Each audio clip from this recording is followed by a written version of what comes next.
anti-gun arguments are a catch-22. The left wants people to train, but they don't want people to actually have access to training and ammo. They think we should all be licensed, but not have access to the goods and services required for those licenses. And in similar fashion, they've now campaigned to end Maine's gun safety course because they think the class is, quote, inappropriate now that the state has experienced a mass casualty event.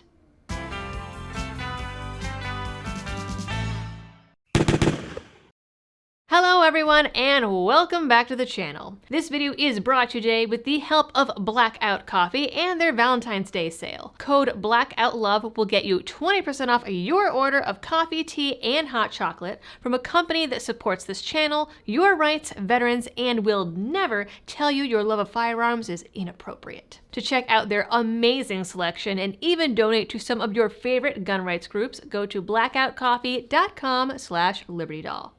I've known a lot of people to say that Maine is the last bastion of freedom in New England, as even New Hampshire started to tip in 2020, but now it looks like Maine is also starting to slip. The Maine Department of Inland Fisheries and Wildlife has abruptly canceled a safety course on cleaning and maintaining AR platform rifles less than 24 hours after it was announced, due to an alleged rash of complaints that the course was, quote, inappropriate. Karen. According to the Portland Press-Herald, the legally required assault rifle class was canceled because the flurry of complaints following a promotional email from the state agency made them pause, reflect, and realize that firearms safety education is insensitive, even when it's required by law. The class was supposed to be taught by a department staff member in conjunction with the Sportsmen's Alliance of Maine, which the paper describes as a powerful and evil lobbying group that dared to help promote a class that the state requires Fish and Wildlife to offer. The class was advertised in a newsletter last week as a way to learn how to properly maintain firearms so they don't jam or malfunction, and said that the state would provide one for students to learn on. The class has been on the state roster for 3 years, and the email went out to roughly 411,000 people.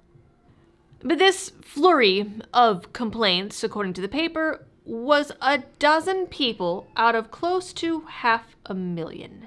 A dozen people, and the state canceled not just the AR class, but all upcoming safety courses advertised in that email. All of them, even the ones on shotguns, and even though the state is legally required to provide them.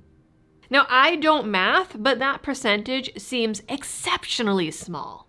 And here is where it gets even weirder. The Maine Gun Safety Coalition, who we talked about last week and is supposed to be the every town of Maine, said they were unaware of the classes.